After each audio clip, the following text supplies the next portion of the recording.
ครับผมสวัสดีครับก็ครับมาพบกันครับกับรายการเส้นทางประชาธิปไตยนะครับโดยสำนักงานคณะกรรมการการเลือกตั้งประจำจังหวัดลำปางนะครับผมครับวันนี้นะครับก็ได้รับมอบหมายนะครับจากท่านภูมิในการนะครับท่านผอ.ท้องเนตรรู้ใจนะครับคือเขาทั้งสองคนนะครับได้มาดำเนินรายการในวันนี้ครับโดยพบกับผมนะครับนายสุภการอัครเดชครับแล้วก็ท่านหัวหน้าครับเชิญครับผมอิทธิเดชกุลเพชรหัวหน้ากลุ่มงานสืบสวนสอบสวนและพรรคการเมืองครับครับก็เช่นเคยนะครับเขาจะนำเรื่องราวและสาระดีๆเกี่ยวกับการเลือกตั้งนะครับทั้งในภาพรวมของข่าวของสำนักงานกกต.กลางแล้วก็ข่าวของสำนักงานกกต.ลำปางเขาเกี่ยวกับการเลือกตั้งและสาระน่ารู้ที่อยากจะนำมาเผยแพร่ให้พี่น้องชาวลำปางได้รับทราบกันนะครับก่อนอื่นเลยวันนี้ก็จะขอยกเป็นหน้าที่ให้ทั้งหัวหน้าอิทธิเดชนะครับซึ่งเป็นหัวหน้ากลุ่มงานสืบสวนสอบสวนและภาคการเมืองนะครับได้นำเรื่องราวดีๆมาบอกเล่าให้เขาฟังกับเชิญครับหัวหน้าครับครับผมในสืบเนื่องจากการที่ผมได้มาออกรายการเมื่อครั้งที่แล้วนะฮะได้ให้ความรู้เกี่ยวกับกฎหมายเลือกตั้งไปแล้วบางส่วนนะครับวันนี้ก็จะมาต่อเนื่องกับการพูดการให้ความรู้เกี่ยวกับเรื่องการกระทำความผิดที่เกี่ยวกับการเลือกตั้งนะครับการเลือกตั้งท้องถิ่นที่จะถึงนี้ก็คือการเลือกตั้งนายกและสมาชิกองค์การบริหารส่วนตำบลนะครับที่ช่วงนี้เข้าสู่ในช่วง180วันนะครับของผู้สมัครที่จะสามารถทำการหาเสียงเลือกตั้งได้นะครับ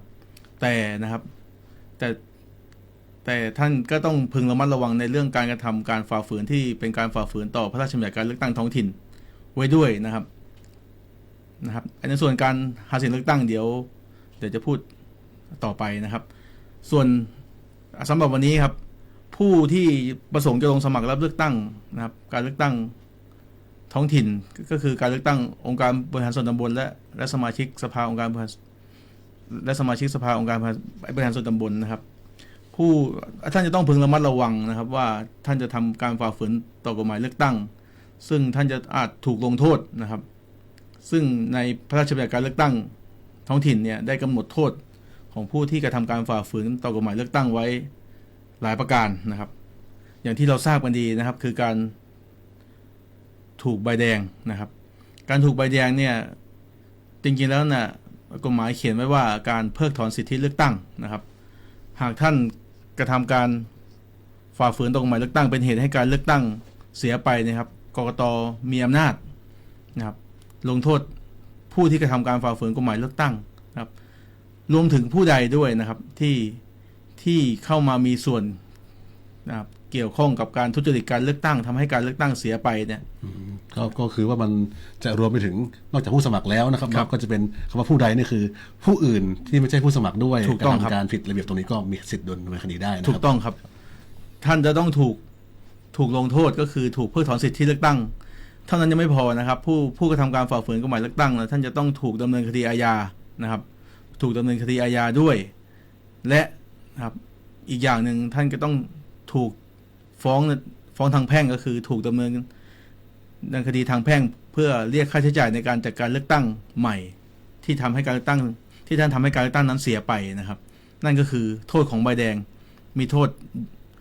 ทำผิดกฎหมายเลือกตั้งครั้งเดียวมีโทษถึง3อย่างนะครับซึ่งค่อนข้างที่จะรุนแรงนะครับส่วนนะครับท ที่เกิดขึ้นตา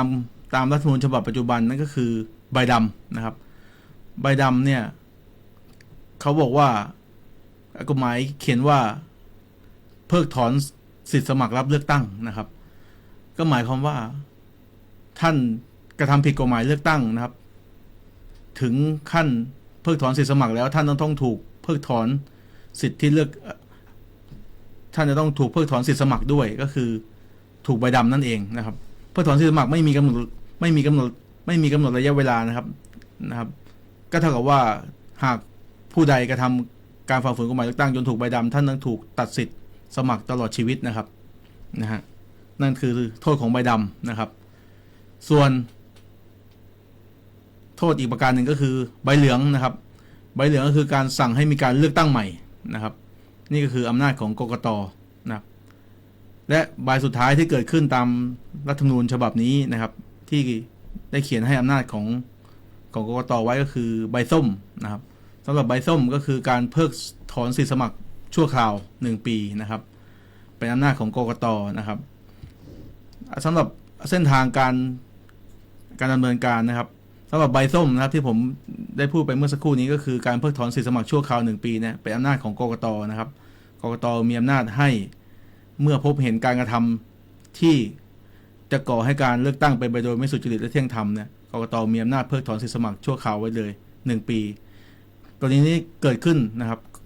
จะเกิดขึ้นก่อนที่จะมีการเลือกตั้งนะครับสำหรับใบเหลืองจะเกิดขึ้นหลังจากเลือกตั้งแล้วนะครับแต่ก่อนประกาศรับรองผลนะครับก็คือการสั่งให้มีการเลือกตั้งใหม่นั่นเองนะครับอย่างเช่นตัวอย่างการเลือกตั้งในองค์การบริหารส่วนจังหวัดปทุมธานีนะครับที่กกต.ได้สั่งให้มีการเลือกตั้งใหม่ไปนะครับสำหรับใบแดงและใบดำเนี่ยจะเกิดขึ้นได้ทั้งแต่ก่อนและหลังประกาศผลนะครับและกกต.มีอำนาจ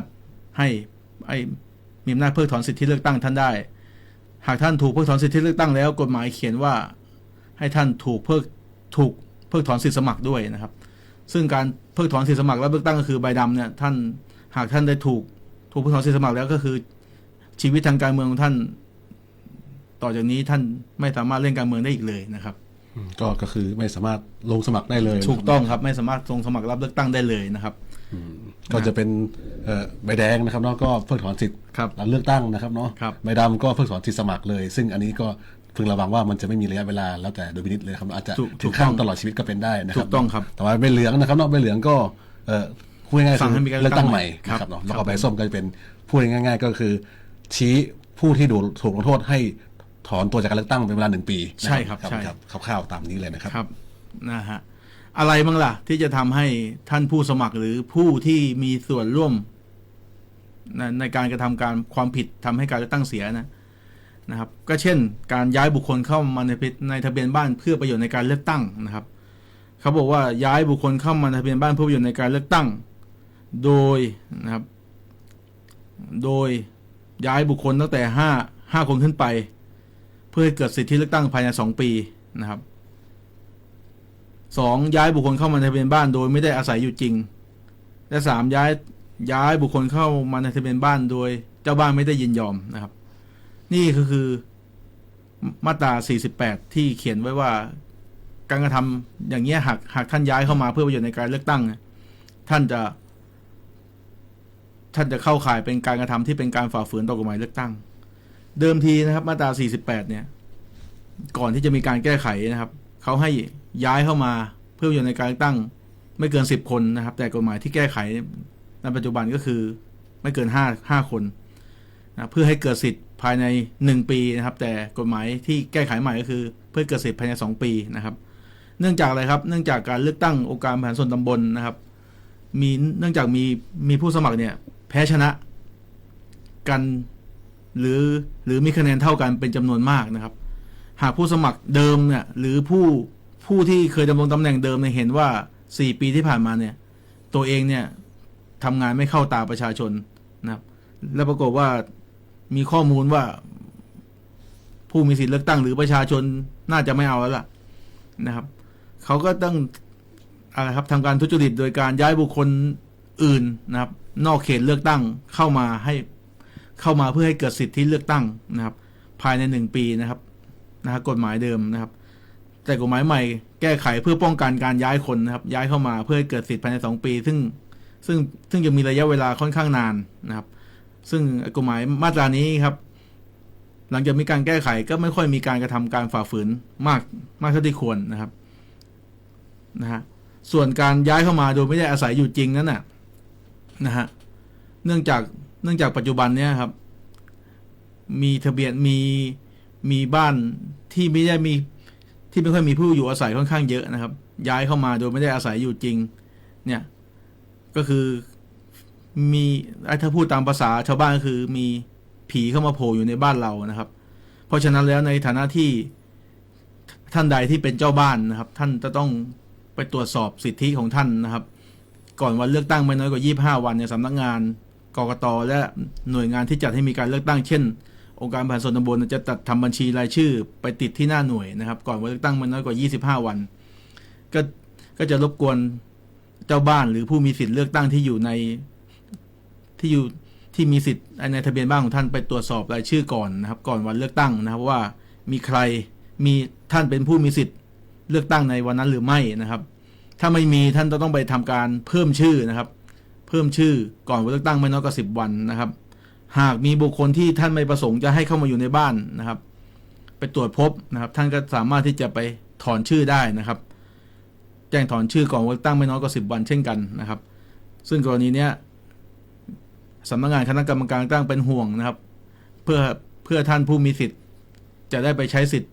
ในที่เลือกตั้งอย่างถูกต้องนะครับซึ่งที่ผ่านมานะครับการที่มีการโยกย้ายอย่างนี้ครับสิทธิ์ของผู้มีสิทธิ์เลือกตั้งเนี่ยมักจะไม่ปรากฏนะครับก็คือย้ายเข้ามาสมมติย้ายข้ามหมู่บ้านหรือย้ายข้ามเขตเลือกตั้งเนี่ยหากย้ายเข้ามาโดยชอบนะครับไม่ใช่ย้ายเข้ามาเพื่อประโยชน์ในการเลือกตั้งเนี่ยย้ายเข้ามาโดยชอบแต่ยังไม่เกิดสิทธิ์ในที่ท่านย้ายมาครับสิทธิ์ท่านจะยังไปอยู่ในที่เก่านะครับ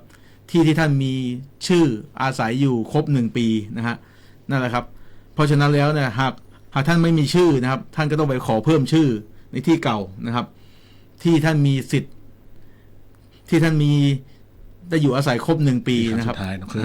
ใช่ครับล่าสุดถ้าเกิดที่เราตกลงตรงไหนก็สันนิษฐานเอาว่าครั้งสุดท้ายที่เราอยู่นานสุดนะประมาณ1 ปีถูกต้องครั้งสุดท้ายอยู่ไหนก็ชื่อน่าจะอยู่ตรงนั้นนะครับถูกต้องครับเพราะว่าเดี๋ยวนี้เป็นการย้ายทางอิเล็กทรอนิกส์ปลายทางหากท่านย้ายถอนมาแล้วเนี่ยปรากฏว่าชื่อท่านจะไม่มีทั้งที่ท่านประสงค์จะมาอยู่กับที่ปลายที่ท่านเคยอยู่มาก่อนอันเก่าก็หายไปแล้วอันใหม่ไม่มาเติมไม่มีครับท่านจะต้องไปเพิ่มชื่อนะเพื่อให้เกิดสิทธิ์ในการไปใช้สิทธิ์เลือกตั้งนะครับหากท่านไม่มีชื่อท่านไม่ไปเพิ่มชื่อท่านก็ไม่มีสิทธิ์ไปใช้สิทธิ์ท่านจะถูกจำกัดสิทธิ์นะครับ2 ปีนะครับ2 ปีเต็มนะครับกฎหมายเขียนไว้นะครับว่าหากท่านไม่ไปใช้สิทธิ์เลือกตั้งท่านจะถูกจำกัดสิทธิ์2 ปีนะครับซึ่งโดยเฉพาะท่านผู้สมัครนะครับผู้ที่จะสมัครรับเลือกตั้งนะครับท่านต้องพึงระลึกให้ดีนะครับว่าหากท่านไม่ไปใช้สิทธิ์เลือกตั้งนะครับหรือบางท่านเข้าใจผิดนะครับว่าในการเลือกตั้งอบจ.เมื่อต้นปีที่ผ่านมาเนี่ยไม่ได้ไปใช้สิทธิ์แต่การเลือกตั้งเทศบาลเมื่อวันที่11 พฤษภาที่ผ่านมาเนี่ยไปใช้สิทธิ์เข้าใจว่าสิทธิ์ของท่านกลับมาแล้วเนี่ยไม่ใช่นะครับซึ่งอันนั้นเป็นระเบียบเดิมนะครับนั่นเป็นกฎหมายเก่านะครับท่านยังถูกจำกัดสิทธิ์2 ปีนะครับแต่ในการเลือกตั้งสสเมื่อปี62นั่นพ้นมาแล้วนะครับพ้นมาเกิน2 ปีแล้วนะครับแต่การเลือกตั้งอบจ.ที่ผ่านมาท่านยังไม่พ้น2 ปีนะครับท่านยังถูกจำกัดสิทธิ์อยู่2 ปีเต็มนะครับไม่เหมือนกฎหมายเดิมหากท่านไปใช้สิทธิ์ครั้งใดครั้งหนึ่งท่านกลับมานะครับเนาะสิทธิ์ของท่านจะกลับมาทันทีนะครับนี่คือข้อห่วงใยของสำนักงานคณะกรรมการการเลือกตั้งนะครับทั้งผู้มีสิทธิ์เลือกตั้งก็ดีและก็ผู้ที่ประสงค์จะลงสมัครรับเลือกตั้งก็ดีเพราะว่าเราก็เจอบ่อยเนาะบางท่านเข้ามาคิดว่าเหมือนระเบียบที่หัวหน้าแจ้งเมื่อสักครู่เนาะใช่ครับว่าสิทธิ์กลับมาแล้วแต่ความจริงไม่ถึง2 ปีสิทธิ์ไม่กลับไม่สามารถลงซึ่งการระงับสิทธิ์ตรงนี้มันรวมไปถึงการสมัครใกล้ตัวเราเช่นผู้ใหญ่บ้านใช่ครับก็เป็นไม่ได้นะครับเนาะรวมถึงการช่วยต่างๆเช่นเป็นผู้ช่วยผู้ใหญ่บ้านหรือเป็นรองนายกอย่างนี้ก็ไม่ได้สักอย่างเลยเช่นกันนะครับท่านจะเป็นผู้ขาดคุณสมบัติไงฮะหากท่านไม่ไปใช้สิทธิ์เลือกตั้งหรือท่านถูกจำกัดสิทธิ์2 ปีท่านจะเป็นผู้มีลักษณะต้องห้ามนะครับไม่ให้ไปลงสมัครรับเลือกตั้งตามมาตรา50แล้วก็รวมถึงนะครับสมัครไม่ได้ไม่พอยังเป็นรองนายก ที่ปรึกษาใดๆทางการเมืองพวกนี้ก็ไม่ได้นะครับถูกต้องครับนั่นแหละครับนี่เลยครับนี่คือข้อห่วงใยของสำนักงานกกต.ลำปางซึ่งที่เกิดขึ้นมาในการเลือกตั้งที่ผ่านๆมาสำนักงานกกต.นะครับได้ให้สำนักงานกกต.ลำปางเนี่ยไปแจ้งความดำเนินคดีกับบุคคลที่ขาดคุณสมบัตินะครับรู้อยู่แล้วว่าตัวเองไม่มีคุณสมบัติแล้วมาลงสมัครรับเลือกตั้งนะครับกกต.ลงโทษจริงนะครับศาลลงโทษจริงนะครับตรงนี้ก็เป็นข้อห่วงใยเหมือนที่หัวหน้าแจ้งนะครับบางท่านนี่รู้ตัวนะครับว่าไม่ได้เลือกตั้งแต่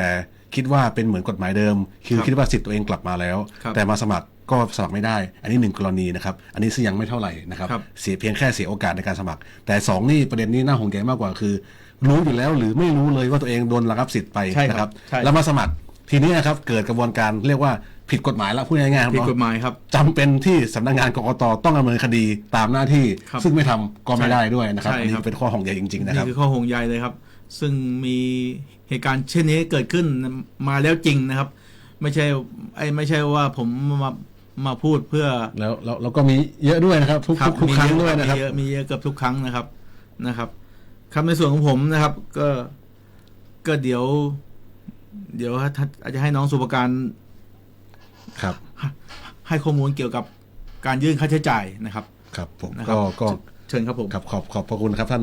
หัวหน้านะครับอิทธิเดชคุณเพชรนะครับหัวหน้ากลุ่มงานสืบสวนสอบสวนและภาคการเมืองนะครับสำนักงานกกต.ลำปางนะครับผมก็เดี๋ยวขออนุญาตกลับมาเป็นเวอร์ชันเมืองเหมือนเดิมนะครับผมก็พอดีหัวหน้าแกเป็นคนไทยนะครับเนาะแก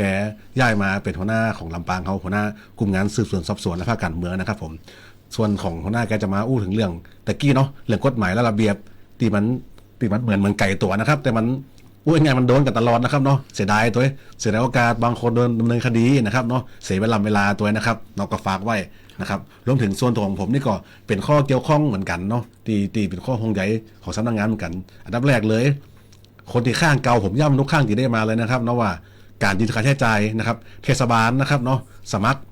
เลือกตั้งประกาศผลเรียบร้อยหมดแล้วนะครับเนาะทุกท่านนะครับเนาะตีลงสมัครไปบอกว่าจะได้หรือไม่ได้นะครับมีหน้าที่คือท่านสุดท้ายคือท่านจะต้องมายื่นบัญชีรายรับรายจ่ายในการเลือกตั้งนะครับง่ายมายื่นเนาะไปมีแบบฟอร์มอย่างที่โมดละว่าเลือกตั้งที่ผ่านมาเขาแจ้งมาอย่างปลาล่ำนะครับเนาะอันนี้ต้องมายื่นนะครับที่สำนักงานเฮานะครับโดยเตรียมเอกสารเมื่อครบถ้วนนะครับเนาะอย่างมีแบบฟอร์มอย่างต่างๆที่เขาเคยเอาพื้นที่เนาะไปแนะนำตัวแล้วก็มีนะครับลงพื้นที่ไปฮับถึงตีเทศบาลที่ผมเคยแจ้งไปครั้งก่อนแล้วก็มีนะครับเตรียมเอกสารเมื่อครบแล้วมายื่นนะครับที่สำนักงานกกต.ได้นะครับเนาะจันทร์ถึงศุกร์วันราชการได้เลยนะครับแล้วก็มันมีกำหนดอยู่ซึ่งตามระเบียบเปิดกำหนดไว้ว่าเขาต้องมายื่นค่าใช้จ่ายพวกเนี้ยภายใน90วันนับจากวันเลือกตั้งก็คือวันที่13สิงหาคมนี่วันสุดท้ายเอาง่ายๆครับฮื้อจำได้เป็นง่ายๆกันเลยคือวันแม่ปีนี้นะครับอย่างจ้าเลยครับต้องยื่นแล้วนะครับถ้ามายื่นเป็นอย่างไรเหมือนที่หัวหน้าวันวาสักครู่กี้ครับมายื่นทุกอย่างมันเป็นระเบียบมันเป็นกฎหมายมันมีความผิดเกิดขึ้นนะครับสิ่งที่มีความผิดเกิดขึ้นมันก็จำเป็นที่สำนักงานกกต.ต้องดำเนินการก็คือดำเนินคดีท่านซึ่งเขาบอกได้ยักเนี้ยเลยนะครับแล้วถ้าเนี้ยหรือว่าเนี้ยก็เหมือนไฮไลท์เหลือความฮิตกันเนาะมาตราฮิตประจำกันเลย157นะครับเนาะลาเว้นกะสิ่งนี้เขาก็ต้องทำหน้าที่เนาะซึ่งไปได้ยักเลยนะครับดำเนินคดีกันบางท่านแค่ว่ากลุ่มจะได้รับเลือกเหรอนะครับเนาะลงเลือกตั้งกลุ่มจะมีหาเสียงอย่างสักยังไปคนเดียวเคี้ยวทีไปผู้ช่วยอย่างกลุ่มมีป้ายกลุ่มจิซื่อก็ต้องมาอยู่ดีนะครับเนาะมันจำเป็นหน้าที่ของผู้สมัครครั้งสุดท้ายอยู่ต้องเนี้ยนะครับอันนี้ฝากไว้ตัวนะครับเนาะจำไว้ง่ายๆครับเนาะเป็นข้อจำสังเกตง่ายๆคือวันแม่ปีนี้ครับภัยกระตามตีลงสมัครเทศบาลที่ผ่านมาบอกว่าจะได้รับเลือกลืมได้รับเลือกนะครับว่าจะสอบได้หรือว่าสอบตกท่านต้องมายื่นค่าใช้จ่ายที่สำนักงานกกต.ลำปางนะครับเนาะภายใน13สิงหาคมนี้นะครับอันนี้ส่วนหนึ่งนะครับเนาะแล้วก็รวมถึงแถมอันหนึ่งอันนี้มาใหม่นะครับฟอยใหม่มารอบแล้วนะครับคือการเลือกตั้งอบต.นะครับตีใกล้จะถึงต่อไปนี่นะครับครบวาระ27พฤษภาคมพฤศจิกายนนะครับเนาะครับมันจะครบวาระ27พฤศจิกายนปีนี้นะครับอบต.วนกลับมาแล้วนะครับได้รับหมดวาระเราต้องดำเนินการเลือกตั้งใหม่นะครับซึ่งหัวหน้าเปิ่นอุปกินละว่ามันเข้าเงื่อนเพราะว่าช่วงเวลาเนี่ยเป็นช่วงของการหาเสียงแล้วไผที่คาดว่าจะสมัครเนี่ยท่านดำเนินการอย่างไปเปิ่นก็ว่าเข้าข่ายของการหาเสียงเลือกตั้งแล้วต้องระมัดระวังตัวเองนะครับเนาะว่าเป็นการ ละเมิดทำผิดกติกาเนาะพรบกฎหมายการหาเสียงเลือกตั้งก็นะครับอันนี้ก็ต้องศึกษาระวังตัวรวมถึงถ้าท่านนะครับอยากจะมาหาเสียงจะออกไปหาเสียงจะหาเสียงทางใดก็แล้วแต่หาเสียงโดยตัวเองเนาะมีคนไปตัวจะใจโลดใจลาจะหาเสียงทั้งอิเล็กทรอนิกส์เนาะสื่อคือ Facebook Line TikTok อย่างพวกเนี้ยท่านต้องดำเนินการอย่างหนึ่งก่อนที่จะดำเนินการแล้วนี่คือท่านจะต้องมาแจ้งช่องทางหาเสียงที่สำนักงานกกตก่อนนะครับเนาะช่องทางหาเสียงหลักๆเลยมีอยู่3แบบที่อุปจักคือ1ผู้ช่วยหาเสียงท่านจะเอาไผเป็นทีมงานท่านนะครับเดินไปไหนมาไหนเดินไปแจกใบปิ๋วขึ้นรถลงเรือไปด้วยกันใส่เสื้อทีมใส่หมวกขึ้นเหนือลงใต้หาเสียงด้วยกันต้องแจ้งเขาโดยนำสำเนาบัตรประชาชนของคนนั่นนะครับมาตัวนะครับเนาะพ่อมือท่านเจ้าของนั่นเป็นเซ็นสำเนามาตัว2รถถ้าเจ้ารถกันไหนหาเสียงเนาะจะเจ้ารถหาเสียงจะเจ้ารถแฮท่านต้องมาแจ้งเขาตัวนะครับเนาะโดยนำคู่มือรถนะทะเบียนรถมาแจ้งเขาตัวพร้อมกับมาเขียนกรอกรายละเอียดกับที่สำนักงานเขาตัวนะครับเนาะอันที่3อันเนี้ยใจนักสุดนะครับเนาะแล้วก็ใหม่สุดตัวแล้วก็ค่อนข้างอธิบายลำบากแต่เนี่ยบรรยากครับคือช่องทางหาเสียงทางอิเล็กทรอนิกส์นะครับคือจะใจช่องทางใด Line Facebook TikTok Instagram X อย่างก็แล้วแต่นะครับ YouTube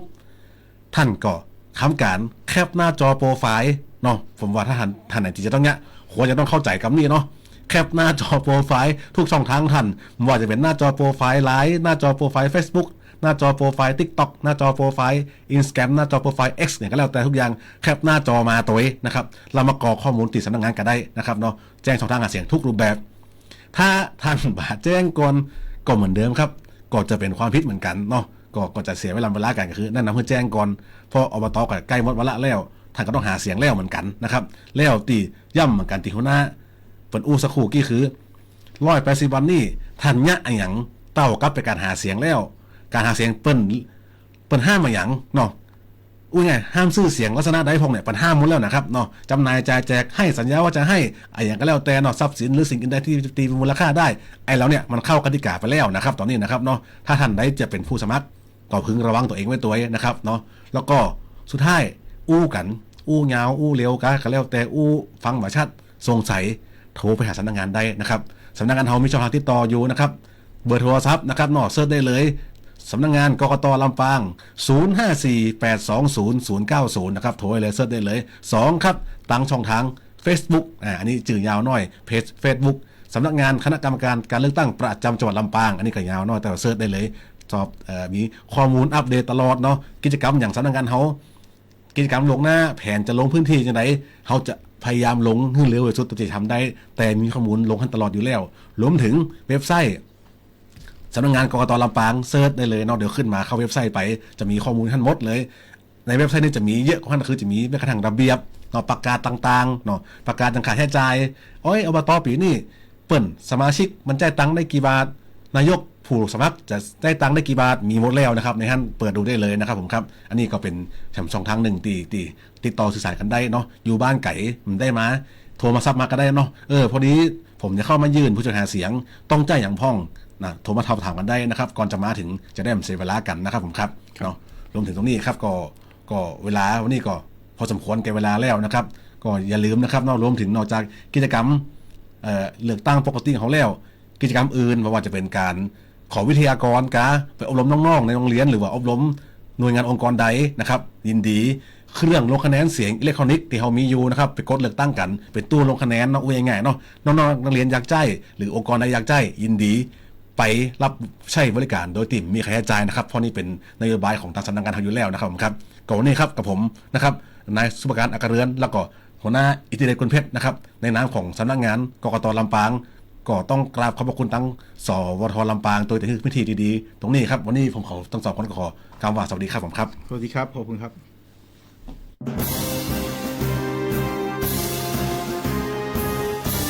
รายการเส้นทางประชาธิปไตย